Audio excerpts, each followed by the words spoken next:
Ever green సాంప్రదాయం latest designs క్వాలిటీలో compromise అయ్యే ఛాన్సే లేదు. అంబటి సిల్క్స్ విజయవాడ.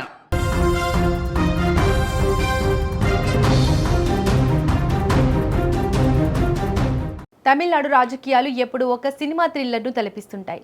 దశాబ్దాలుగా పాతుకుపోయిన ద్రవిడ పార్టీలు డిఎంకే, అన్నా డిఎంకేల కోటలను బద్దలు కొడుతూ తలపతి విజయ్ నేతృత్వంలోని టీవీకే పార్టీ సృష్టించిన ప్రభంజనం దేశవ్యాప్తంగా హాట్ టాపిక్ అయింది. ఒక కొత్త పార్టీ పెట్టి నేరుగా ముఖ్యమంత్రి పీఠం అధిరోహించిన విజయ్ని చూసి అందరూ ఆశ్చర్యపోతున్నారు. కానీ ఈ పొలిటికల్ హనీమూన్ ఎక్కువ రోజులు సాగేలా లేదు. మాజీ ముఖ్యమంత్రి డిఎంకే అధినేత ఎంకే స్టాలిన్ పేల్చిన ఒక పొలిటికల్ బాంబ్ ఇప్పుడు తమిళనాట ప్రకంపనలు సృష్టిస్తోంది. విజయ్ ప్రభుత్వం అత్యంత బలహీనమైన పునాదులపై నడుస్తోంది. అది ఎప్పుడైనా కుప్పకూలవచ్చు.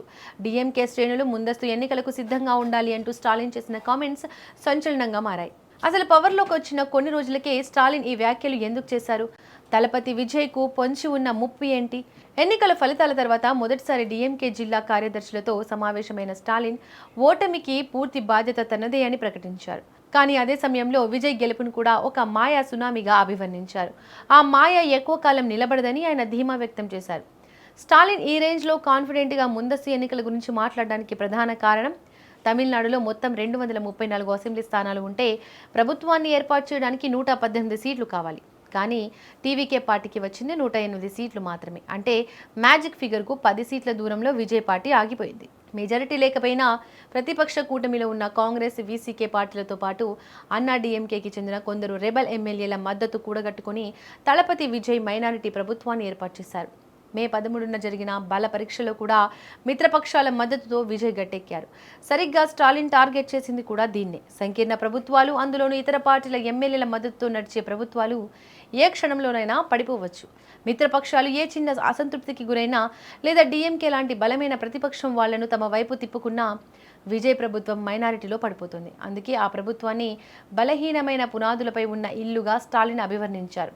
కేవలం కామెంట్స్ చేసి ఊరుకోవడం లేదు స్టాలిన్. పార్టీని ప్రక్షాళన చేయడానికి డిఎంకే 2.0 అనే కొత్త ప్లాన్తో వస్తున్నారు. ప్రజల ఫీడ్బ్యాక్ తీసుకోవడానికి ఉడన్ పిరప్పన్ కురల్ అనే వెబ్సైట్ లాంచ్ చేశారు. క్షేత్రస్థాయిలో నిజాలు తెలుసుకోవడానికి కమిటీలు వేశారు. మరోవైపు ఉదయనిధి స్టాలిన్ అయితే మరింత ఘాటుగా స్పందించారు. ప్రజలు కేవలం సినిమా గ్లామర్ చూసి ఓట్లు వేశారు. రాబోయే రోజుల్లో వాళ్ళకి అసలు నిజాలు తెలుస్తాయి. గ్లామర్ ప్రజల కడుపు నింపదు, సమస్యలు తీర్చదు. టీవీకి అసలు రంగు త్వరలోనే బయటపడుతుంది అని ఆయన జోస్యం చెప్పారు.